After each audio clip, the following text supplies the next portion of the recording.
All right, on today's episode of Python Papi, we're back inside our smart contracts project. Let's have a look at what we went over today. Yesterday, we went over our constructor deployment module. We actually finished up that entire module. We're just going to do a quick recap, and then we're going to head over to our Remix IDE. So, a constructor is a special function that is called only once when a contract is deployed. The main use of a constructor is to set some state variables or to call other functions that are needed to set up the contract.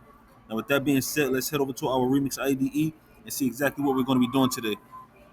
So this is our IDE once it pops up, and this is our constructor right here. As you can see, we have the at deploy. I told you we needed this to actually run our constructor. Then we have our define, double underscore init, double underscore parentheses, and then we have our self dot my favorite number equals 7. So let's get this compiled, and we're going to run it, and we're going to see exactly what's going on, and I can explain to you what's going on with that.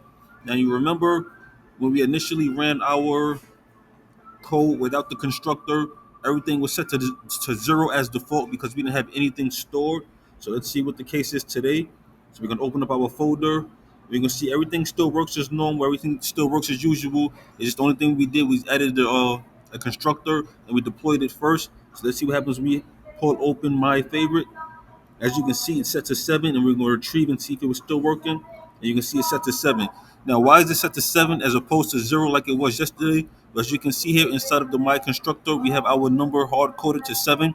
So that's why it's picking up the number 7 instead of 0. So it's not a default 0 anymore. We have an actual number or value stored. So that's why it's coming up as 0 first, as opposed to that's why it's coming up as 7 first, sorry, as opposed to 0 because we have it hard coded in our constructor, and our constructor gets ran as soon as we deploy our contract. So we don't have to push any buttons or enter any information. Whatever information is entered inside of our function of our constructor, that information is going to be relayed immediately as soon as we deploy our contract.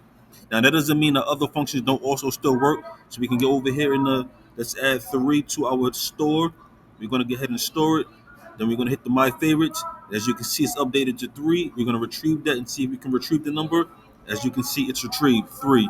So that's what happens when we use a constructor. Everything inside of the function of the constructor gets ran as soon as we deploy our contract. There's no need to do anything else. All of the information gets ran immediately. But again, like I said, that doesn't negate any of the other information inside of the code that we have. So as you saw, we were able to store a new number, and we were actually able to retrieve it. So that was everything with the constructor. And again, I'm not going to go too much deeper into the constructors. They're the same as in Python, so you should know what those are already. The only thing, the only difference was we had to add this add deploy decorator here to actually get everything going inside of the Vyper. So yeah, so that was our constructor module. That's all complete. Now we can move forward. And what's next? I'll keep you posted on that as we move forward. But for now, this is the Python Papi. You guys stay Gucci.